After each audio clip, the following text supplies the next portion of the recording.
Good morning children. இப்போ 4th standard maths term 2ல measurements பார்க்க போகிறோம். மெஷர்மெண்ட்ஸில் 1 kilogram is equal to 1000 gram. இது already last வீடியோலேயே நிறைய சொல்லியிருக்கேன். இந்த இதை யூஸ் பண்ணி நிறைய சம்ஸ் எல்லாம் கூட மிஸ் சொல்லியிருக்கேன். அதனால் இப்போ ஷார்ட்டாக டைரெக்டாக எப்படி போடுறதுன்னு போட்டிருக்கேன் பாருங்கள். 1 kilogram is equal to 1000 gram. அப்போ 2 kilogram is equal to 2 into 1000. அப்போ எவ்வளோ வரும்? 2000 gram. 3 kilogram is equal to 3 into 1000. 3 into 1000. இப்போ என்ன வரும்? 3000. ஸோ 3000. ஸோ மெயினாக இது உங்களுக்கு தெரியணும். இது தெரிஞ்சுன்னா இந்த டேஷ்லாம் ஈஸியாக ஃபில் பண்ணிடலாம். 1 கிலோ 1000 கிராம்னா 3 கேஜி வந்து 3000 கிராம்.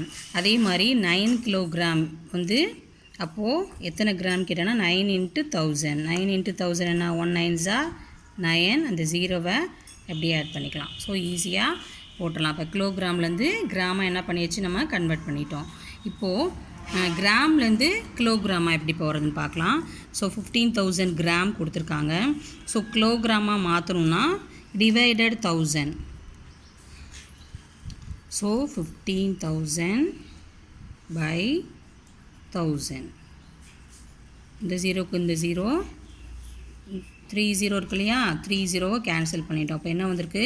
15 கிலோகிராம். சரிங்களா? ஸோ இப்போ இதுக்கும் அதே மாதிரி தான் வரும். 13000 கிராம் இருக்குது. கிலோகிராமை மாற்றணுன்னா என்ன பண்ணணும்? டிவைடட் 1000. ஸோ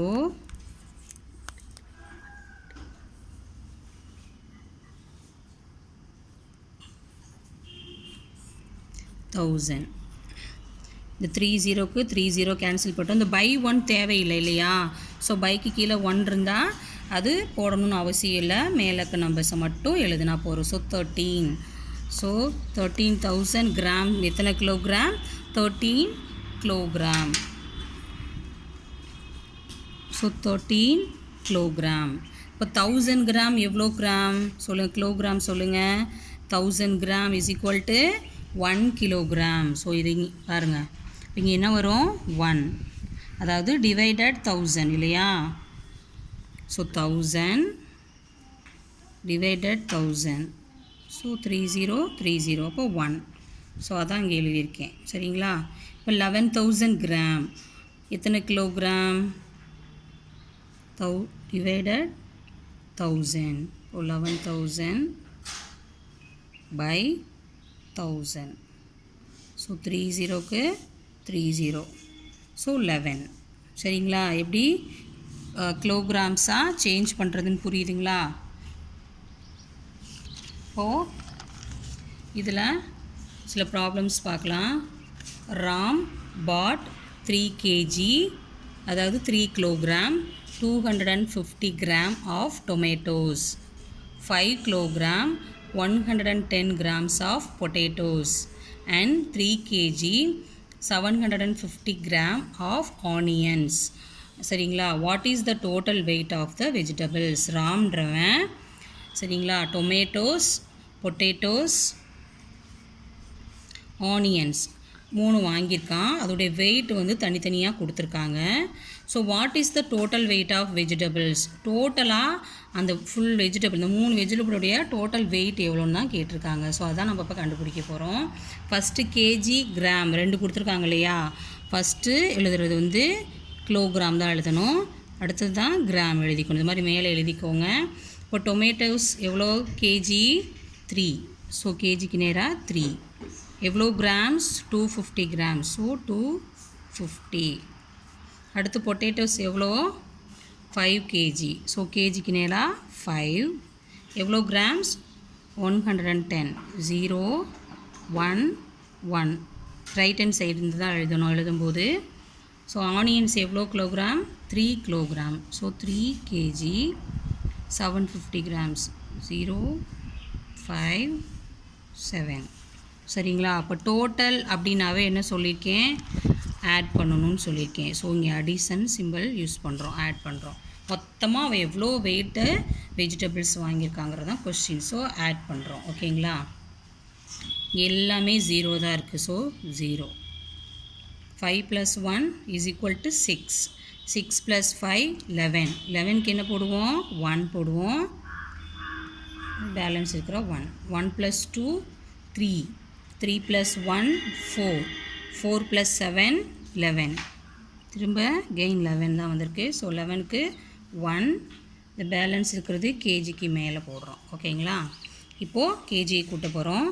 1 + 3 4. 4 + 5 9. 9 + 3 12.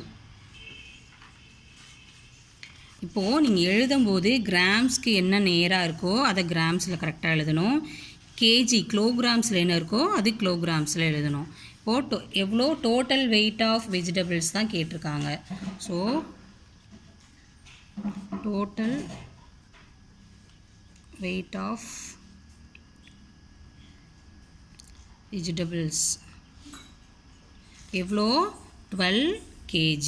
So 12 kilogram 110. அதுக்கு மேலே என்ன எழுதியிருக்கோம்? கிராம். ஸோ இது மாதிரி நீங்கள் பிரித்து எழுதிக்கிட்டிங்கன்னா இந்த கிலோகிராமையும் கிராமையும் கன்ஃபியூஸ் ஆகாமல் கரெக்டாக இங்கே ஆன்சர் எழுதுவீங்க. அதுக்காக தான் இந்த மாதிரி தனித்தனியாக மென்ஷன் பண்ணியிருக்கேன் நான். ஸோ இதே நீங்கள் ஃபாலோ பண்ணுங்கள். இன்னொரு சம் பார்க்கலாமா? Kavin bought some fruits and vegetables. So கவின்றவன் ஃப்ரூட்ஸும் வெஜிடபிள்ஸும் கொஞ்சம் வாங்குகிறான்.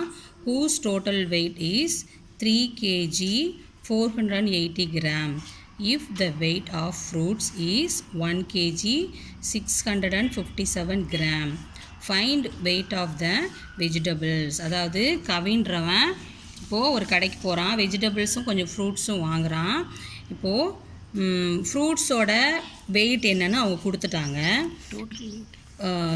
அதாவது டோட்டல் வெயிட் கொடுத்துருக்காங்க. ஃப்ரூட்ஸு வெஜிடபிள்ஸ் ரெண்டோடைய டோட்டல் வெயிட் கொடுத்துருக்காங்க. அதே மாதிரி ஃப்ரூட்ஸோட வெயிட்டும் நமக்கு கொடுத்துட்டாங்க. ஆனால் வெஜிடபிளோட வெயிட் நம்ம கண்டுபிடிக்க சொல்கிறாங்க. புரியுதுங்களா? ஸோ இப்போ total weight of fruits and vegetables எவ்வளோ, டோட்டலாக எவ்வளோ வாங்கியிருக்கான் ஃப்ரூட்ஸும் வெஜிடபிள்ஸ் சேர்த்து. ஸோ லாஸ்ட் சம்மில் பார்த்தோலே அதே மாதிரி கிலோகிராம் கிராம் எழுதிக்கோங்க தனியாக. எவ்வளோ கிலோகிராம்? 3. எவ்வளோ கிராம்? 480.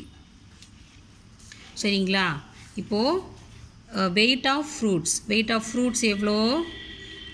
1 kg 657. ஓகேங்களா? இப்போ நம்ம என்ன கண்டுபிடிக்க போகிறோம்? வெஜிடபிள்ஸோட வெயிட் கண்டுபிடிக்க போகிறோம். இப்போ என்ன பண்ணணும்? 2 திங்ஸ் வாங்கியிருக்கான். ஒரு திங்ஸோட ப்ரைஸ் கொடுத்துட்டாங்க. இப்போ இன்னொரு திங்ஸோட ப்ரைஸ் கண்டுபிடிக்கணும். என்ன பண்ணுவோம்? சப்ட்ராக்ஷன் பண்ணுவோம் இல்லையா? ஸோ அப்போ அதுதான் இங்கே பண்ண போகிறோம். ஸோ இங்கே என்ன பண்ண போகிறோம்? சப்ட்ராக்ஷன் பண்ண போகிறோம். இங்கே பாருங்கள், மேலே 0 இருக்குது. ஸோ இங்கே தனியாக இங்கே நடுவில் என்ன எழுதி காமிச்சிடணும்? கேஜி தனியாக மிஸ்ஸிங்கு உங்களுக்கு எழுதி காமிக்கிறேன். So subtraction. சரிங்களா? இப்போ மேலே சப்ட்ராக்ஷனை பொறுத்த வரைக்கும் மேலே பிக் நம்பர்ஸ் இருக்கணும், கீழே ஸ்மால் நம்பர்ஸ் இருக்கணும். ஆல்ரெடி தெரியும் இல்லையா? ஆனால் நமக்கு என்ன இருக்குது? இங்கே 0 இருக்குது, கீழே 7 இருக்குது. ஸோ 0ல் 7 சப்ட்ராக்ட் பண்ண முடியுமா? பண்ண முடியாது. அப்போ என்ன பண்ணுவோம்? பக்கத்து நம்பர்கிட்ட பாரோ வாங்குவோம். ஸோ அப்போ இங்கே என்ன ஆகிடும்? 10 ஆகிடும். இங்கே என்ன இருக்கும்? ஒன்று பாரோ கொடுத்துருச்சா? அப்போ இங்கே என்ன இருக்கும்? 7 இருக்கும். ஸோ இங்கே 7 ஆகிடுச்சு. இங்கே 7ல் 5 சப்ட்ராக்ட் பண்ணலாம். ஸோ இதை விட்டுறலாம். இங்கே 4 இருக்குது, இங்கே 6 இருக்குது. 4 - 6 பண்ண முடியுமா? சப்ட்ராக்ட் பண்ண முடியுமா? பண்ண முடியாது. ஸோ அப்போ இந்த 3ட்டிருந்து 1 நம்ம என்ன பண்ணுறோம்? பாரோ வாங்குகிறோம். ஸோ 1 கொடுத்துறதுனால இங்கே 2 இருக்கும். இது மாதிரி ஃபஸ்ட்டு எழுதிக்கோங்க. மேலே எல்லாமே பிக் நம்பர்ஸாக மாற்றியாச்சு. இப்போ என்ன பண்ணலாம்? சப்ட்ராக்ட் பண்ணலாமா? 10 - 7 என்ன வரும்? 3. 7 - 5 என்ன வரும்? 2. 14 - 6 என்ன வரும்? 8. இப்போ கேஜி 2 - 1 1. So 1 kilogram 823. ஸோ இதை எடுத்து இங்கே எழுதலாமா? கிலோகிராமுக்கு நேரம் என்ன வந்திருக்கு? நமக்கு ஆன்சர் 1. கிராம் என்ன வந்திருக்கு? 823. ஸோ இப்படியே எழுதிக்கோங்க. 2 8. ஸோ இங்கே மிஸ்ஸுக்கு பெருசாக எழுதுனால எனக்கு ஒர்க்கிங் காலம் இங்கே போட முடியல. அதனால தான் இங்கே நான் சென்டரில் காமிச்சிருக்கேன். நீங்கள் நோட்டில் எழுதும்போது எப்போவுமே ஒர்க்கிங் காலத்துக்கு தனியாக ஸ்பேஸ் விட்டு இதை ஒர்க்கிங் காலத்தில் தான் நீங்கள் என்ன பண்ணணும்?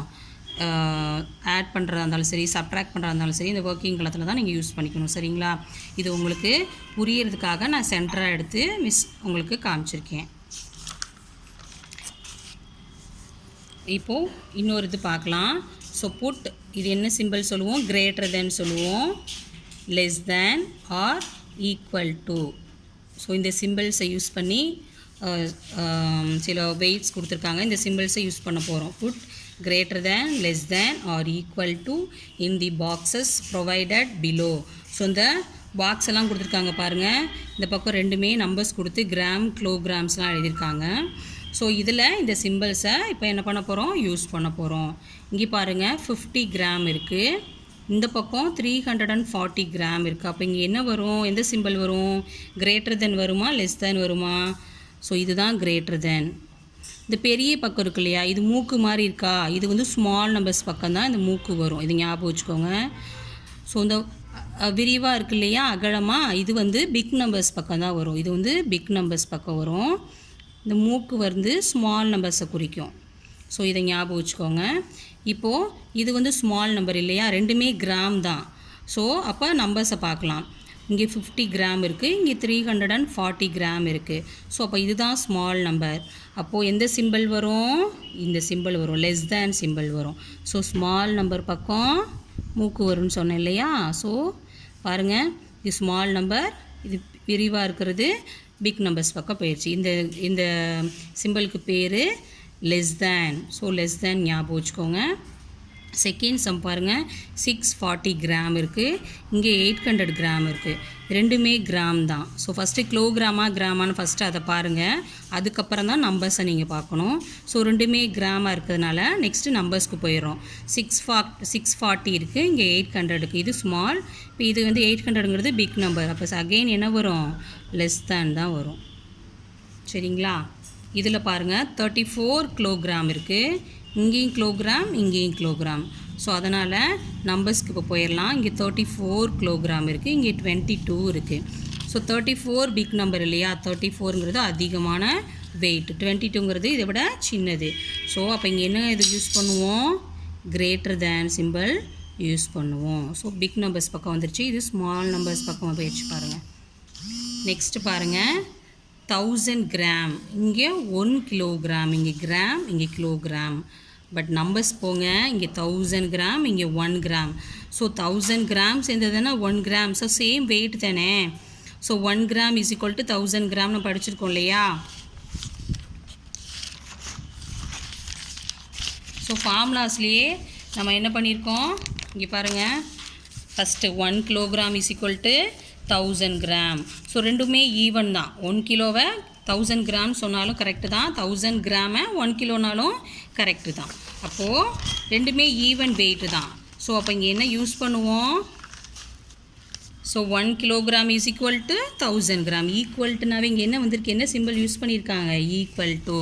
இப்போ ரெண்டுமே சேம் வெயிட். அப்போ இங்கே என்ன சிம்பிள் யூஸ் பண்ணுவோம்? இந்த ஈக்குவல் டுன்ற சிம்பிள் யூஸ் பண்ணுவோம். சரிங்களா? ஸோ நல்லா முதல்ல ரீட் பண்ணிவிட்டு அதுக்கப்புறம் ஃபஸ்ட்டு கிராமா கிலோகிராமான்னு பார்த்துட்டு அதுக்கப்புறம் நம்பர்ஸ் பார்த்துட்டு இந்த சிம்பிள்ஸ் யூஸ் பண்ணுங்கள். மிஸ்ஸு இப்போது பேட்டர்ன்ஸ் நடத்தணும் இல்லையா லாஸ்ட்டு வீடியோவில், அந்த இதில் இருந்தும் கிலோகிராம்ஸ் இப்போ மெஷர்மெண்ட்ஸ்லேருந்தும் சில சம்ஸ் ஹோம்ஒர்க்ஸாக கொடுத்துருக்கேன். ஸோ இதை ஹோம்ஒர்க் நோட்டில் நீங்கள் இதை ட்ரா பண்ணுங்கள், சம்ஸும் ஒர்க் அவுட் பண்ணுங்கள்.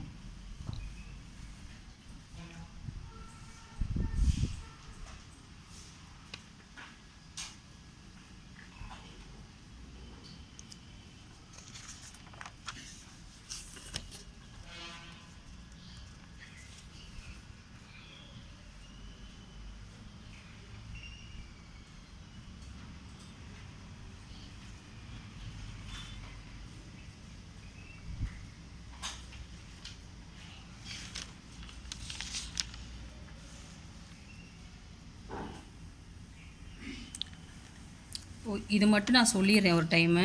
த weight of 3 babies are respectively 3 kg 650 gram, 5 kg 420 gram and 4 kg 750 gram.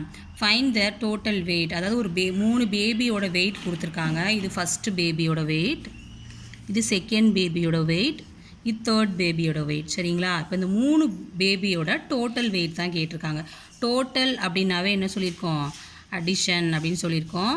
So இது தனித்தனியாக ஃபஸ்ட் பேபின்னு எழுதி இது எழுதிக்கோங்க, செகண்ட் பேபின்னு இது எழுதிக்கோங்க, தேர்ட் பேபின்னு எழுதி டோட்டலாக ஆட் பண்ணிங்கன்னா அதுதான் இந்த 3 பேபிஸோட வெயிட். சரிங்களா? இந்த சம் நெக்ஸ்ட் சம் பாருங்கள். A shopkeeper had 275 kg 450 gram of coffee powder வச்சுருக்காரு. ஒரு ஷாப்கீப்பர் இருக்கார், இவ்வளோ வெயிட்டில் காஃபி பவுட்ரு வச்சுருக்காரு. He sold 80 kilogram 475 gram. So வந்து அவர் விற்றுட்டார். எவ்வளோ விற்றுருக்காருன்னா அந்த மெஷர்மெண்ட்ஸும் கொடுத்துருக்காங்க நமக்கு. How much coffee powder left, அப்போது எவ்வளோ வந்து பேலன்ஸ் இருக்கும் அப்படின்னு கேட்டிருக்காங்க. ஸோ அவர் வச்சுருந்ததில் கொஞ்சம் விற்றுட்டாரு. அப்போ எவ்வளோ பேலன்ஸ் இருக்கும் அப்படின்னு கேட்கும்போது என்ன யூஸ் பண்ணுவோம்? சப்ட்ராக்ஷன். ஸோ செகண்ட் சம் என்ன யூஸ் பண்ணுவோம்? Subtraction. First sum addition add பண்ணணும், செகண்ட் சம் சப்ட்ராக்ஷன் பண்ணணும். சரிங்களா? ஸோ கொஷின் எல்லாம் ரீட் பண்ணி கிராம்ஸ் எல்லாம் கரெக்டாக ரைட் பண்ணி தப்பு இல்லாமல் இந்த சம்ஸ் ஒர்க் அவுட் பண்ணுங்கப்பா. தேங்க்யூ.